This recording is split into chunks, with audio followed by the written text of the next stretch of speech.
Hello everybody, today we're going to talk about how to add a DKIM record in Cloudflare.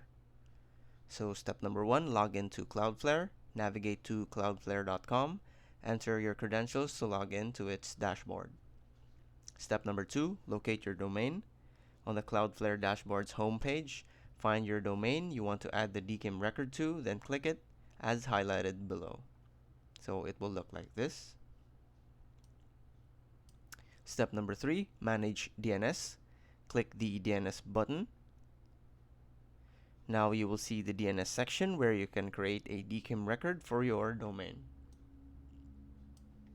Step number 4, create the record entry. Enter the settings for your DKIM record. Make sure record type is CNAME. Name is set to s1._domain key, where s1 is DKIM selector. And target set to the CNAME record generated above. Click the save button, and that's it. Thanks for watching.